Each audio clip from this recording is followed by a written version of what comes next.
Boa noite a todos, que a graça, a paz e o amor de Deus esteja em todos os irmãos. Queria começar com uma oração. Amado Deus, Senhor de nossas vidas, aqui estamos novamente, Senhor, na Tua presença, para desfrutarmos juntos da Tua palavra, Senhor. Rogo a Ti que nesse momento o Senhor possa estar visitando a cada irmão de fé, dando da Tua paz, Senhor, da Tua misericórdia e do Teu amor para cada um. Oro a Ti, Deus, para que o Senhor possa estar nesse momento me ungindo para ser Seu mensageiro, amado Deus, para levar a palavra que vem de Ti para cada irmão que estiver nos ouvindo, amado Deus.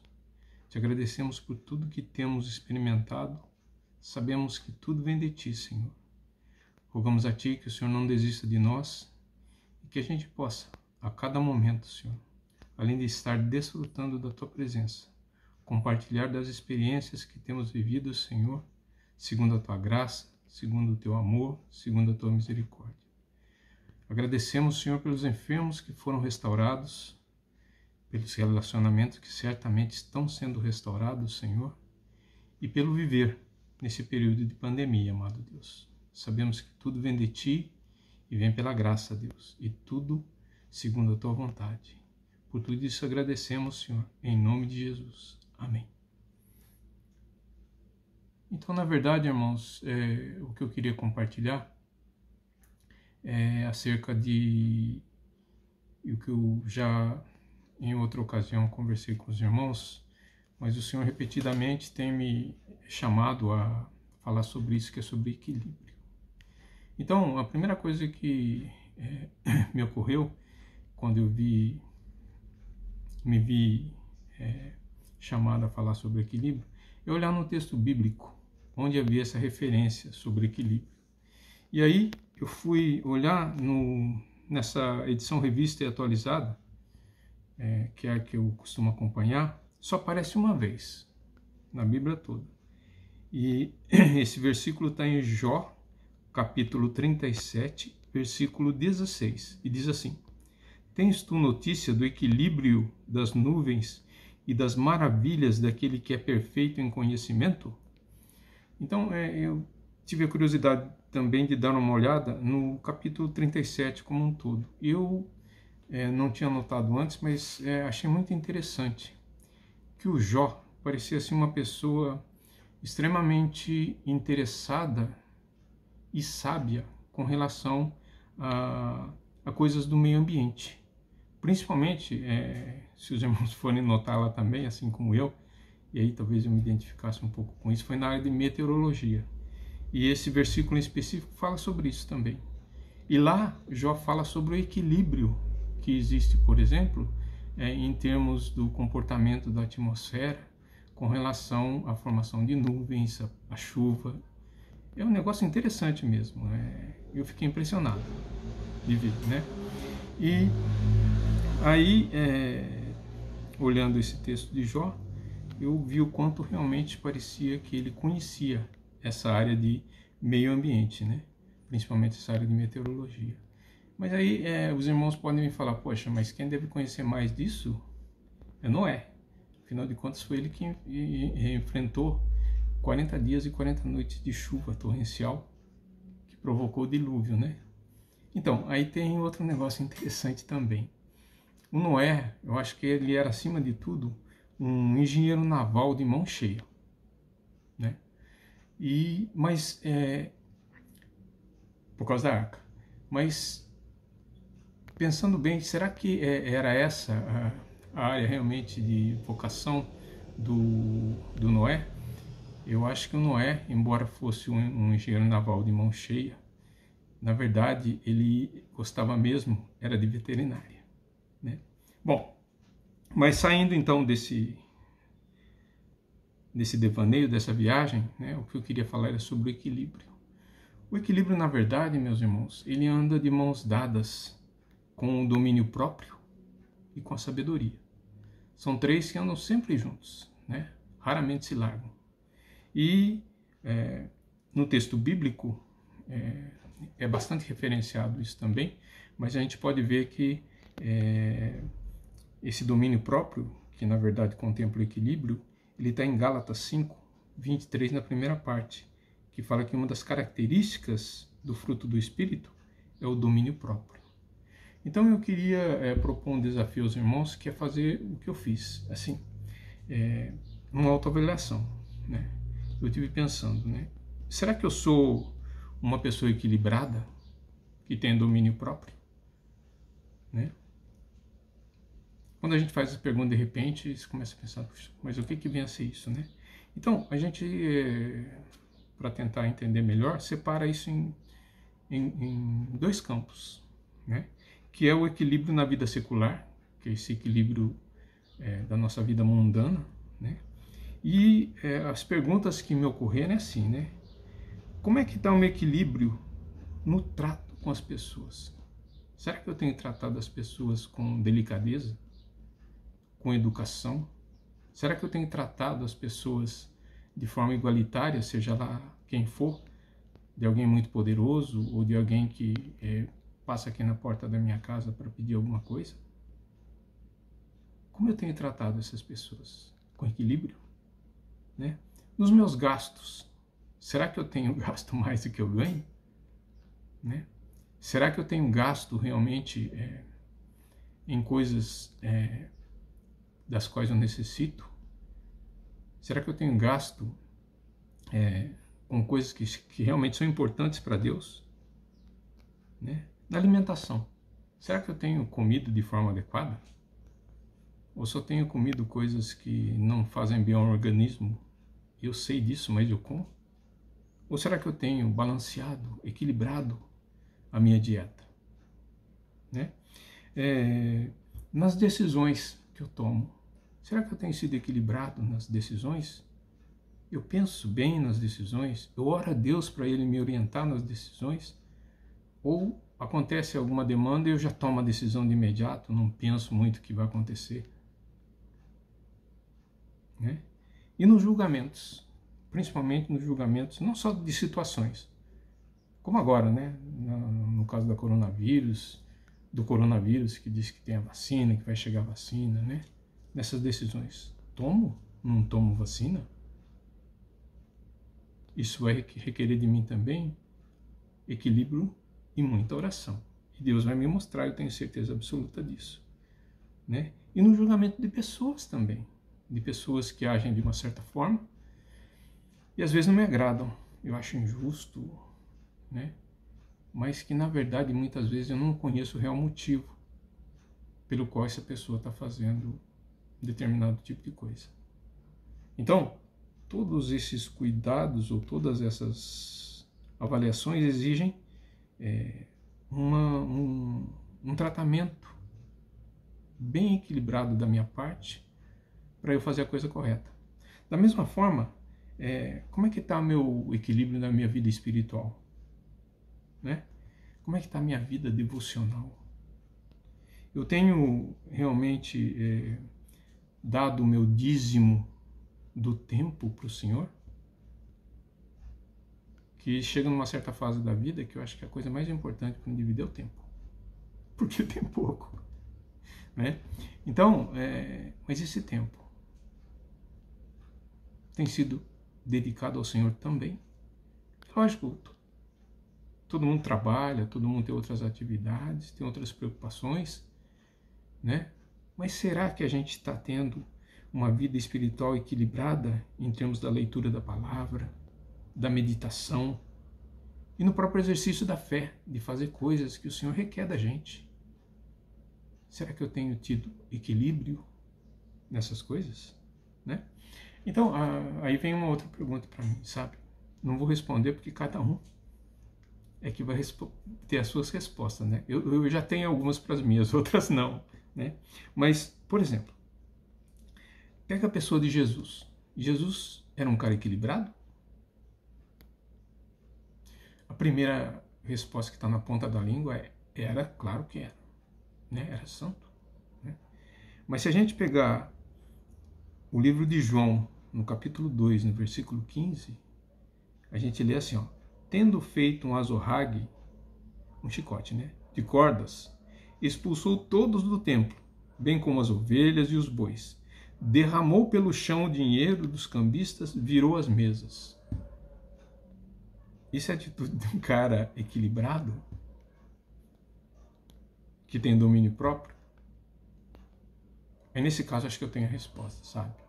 Eu acho que era sim a atitude de um cara com domínio próprio e equilibrado, mas que às vezes tem que tomar algumas atitudes que não funcionam. Os irmãos imaginaram se Jesus chega naquele templo cheio de gente, de cambistas que estavam trocando moedas, porque vinha gente de vários países lá, né, para fazer ofertas. Tinha nego vendendo coisa para pecadinho, pombo, para pecado médio, ovelha, para pecado grande, boi, né? Devia ser uma bagunça danada no templo, né? Já imaginou Jesus chegar lá na porta e falar assim: aqui, cara, é assim, essa é a casa do meu pai.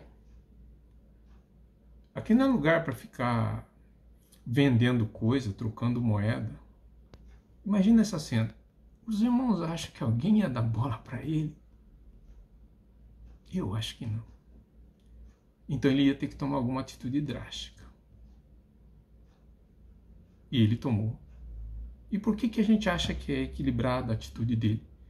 Os irmãos, ele chegou lá, ele teceu um chicote de corda. Quer dizer, ele deve ter trançado uma corda lá. Então, certamente, era uma pessoa que tinha domínio próprio. Senão ele chegava lá chutando tudo já, não é? Então a gente, na verdade, tem que tomar essas coisas como espelho, né? Então, eu enfrento também situações de desequilíbrio. Acho que a maioria das pessoas, né? Certamente tem alguns que são bem santos, né? Mas a gente enfrenta situações de desequilíbrio. Então, como é que a gente trabalha com essas questões? Eu tomei como exemplo um equilibrista. Os irmãos já viram aqueles caras atravessando o precipício em cima de um cabo, né? Primeiro ele tem que ter habilidade, coragem também, mas precisa ter habilidade, né?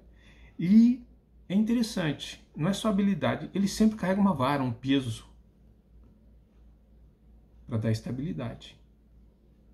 Ele precisa de um foco, que é chegar lá do outro lado, e ele precisa ter principalmente domínio próprio.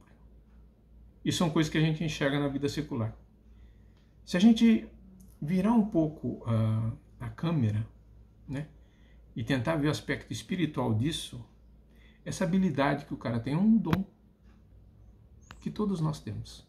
Não de andar em cima de um cabo, mas temos um dom, ou mais, né? E ele carrega um peso que dá estabilidade. Na vida de um cristão, o que dá estabilidade é a presença de Deus. A gente não carrega Deus, Deus carrega a gente, mas é Ele que dá estabilidade, né? E o foco que a gente deve ter é a fé, né? E o domínio próprio, a Bíblia diz que é uma das características, né, do fruto do Espírito. Isso é Deus que dá pra gente. Você vai buscar e Deus vai te dar, né? E quando enfrento então essas situações de desequilíbrio, se eu estou em Cristo, eu posso passar por todas essas situações de forma equilibrada, né? E na verdade o equilíbrio ele mostra que posições extremas não são boas. Eu vou dar um exemplo, tá? Uma cadeira fixa, chumbada no chão, ela tem utilidade certamente de você chegar lá e sentar. Mas se você quiser mudar de lugar de sentar, ela não sai do lugar porque está chumbada lá. Isso é uma posição. A outra é você tentar deixar a cadeira equilibrada num pé só, num canto, em algum lugar, ou em dois pés. Fatalmente, essa cadeira ela vai tombar. Então, no caso humano, que é quando a gente traz para a gente, essas situações opostas, de estabilidade extrema e instabilidade extrema também, é o que a gente chama de polarização hoje.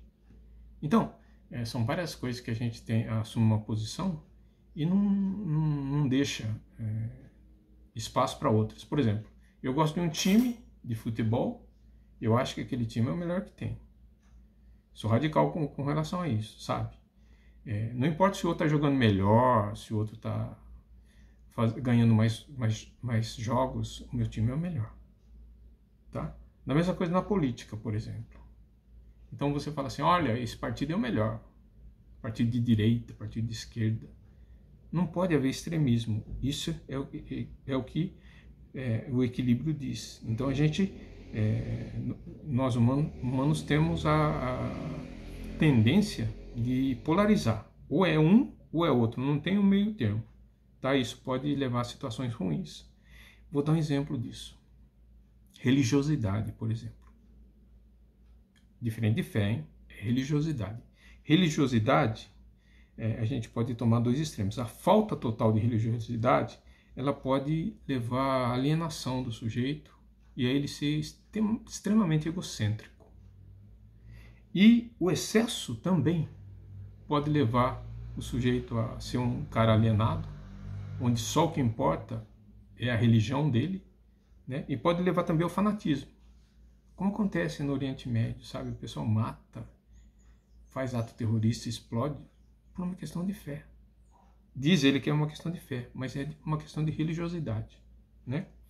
E, na verdade, a fonte mais comum do nosso desequilíbrio pode ser vista em Gálatas 5,17. Diz assim, porque a carne milita contra o espírito, e o espírito contra a carne, porque são opostos entre si, para que não façais o que, porventura, seja o vosso querer. Essa é a briga eterna do ser humano, da carne com o espírito. Né? E, embora esse domínio próprio, ou o próprio equilíbrio, né, pareça ser alguma coisa que a gente consegue somente pela nossa força, só vamos ter equilíbrio na plenitude da palavra quando a gente se render ao controle total de Deus, quando a gente for dependente de Deus completamente. Portanto, isso é graça, né? E eu queria, para encerrar, colocar alguns reflexos do domínio próprio, do equilíbrio na vida de uma pessoa no contexto bíblico. Existem várias passagens que mostram isso, mas eu pensei algumas que eu achei mais interessantes. Né? Então, o reflexo do equilíbrio, do domínio próprio na pessoa, no agir, está bem claro em Lucas, capítulo 10, versículo 27, que fala: amarás ao Senhor teu Deus de todo o teu coração, e de toda a tua alma, e de todas as tuas forças, e de todo o teu entendimento, e ao teu próximo como a ti mesmo. Esse é o reflexo do equilíbrio, do domínio próprio no agir. No falar, está em Provérbios 18, 21. A morte e a vida estão no poder da língua. O que bem a utiliza, come do seu fruto. E é verdade, né? A gente pode matar ou dar vida falando com as pessoas. Matar, eventualmente, não diretamente, fisicamente, mas matar sonhos, matar desejos, né? E dar vida. Quando a gente chega, dá força para as pessoas, alimenta os sonhos das pessoas, ajuda nos sonhos das pessoas. Né? E no pensar, que está em Filipenses 4:8, que diz assim: finalmente, irmãos, tudo que é verdadeiro, tudo que é respeitável, tudo que é justo, tudo que é puro, tudo que é amável, tudo o que é de boa fama, se alguma virtude há, e se algum louvor existe, seja isso que ocupe o vosso pensamento. Não é fácil não, a gente pensa muita bobagem, né? Mas se a gente puder encher a nossa mente, o nosso coração, com esse tipo de pensamento, nós vamos estar cada vez mais próximos de Deus. Né? Então, um pré-requisito realmente para a gente viver bem num tempo tão atribulado como esse que nós estamos vivendo é realmente buscar em Deus o equilíbrio, o domínio próprio, a sabedoria, que andam todas juntas. E a promessa bíblica que se nós pedirmos qualquer uma dessas coisas, Deus vai nos dar de graça, sem a gente estar merecendo. Agradeço a oportunidade de estar compartilhando isso com os irmãos. A pandemia continua, meus irmãos. Deus está cuidando, mas vamos fazer a nossa parte. Deus abençoe a todos. Cuidem-se muito. Fiquem todos com Deus.